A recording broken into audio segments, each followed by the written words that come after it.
90%的人都不知道凤尾草搭配花椒和生姜，没有想到居然这么厉害。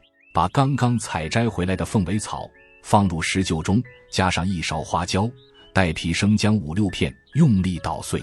有的人喜欢默默地看视频，这样的人真是善良。我祝福您全家身体健康发大财。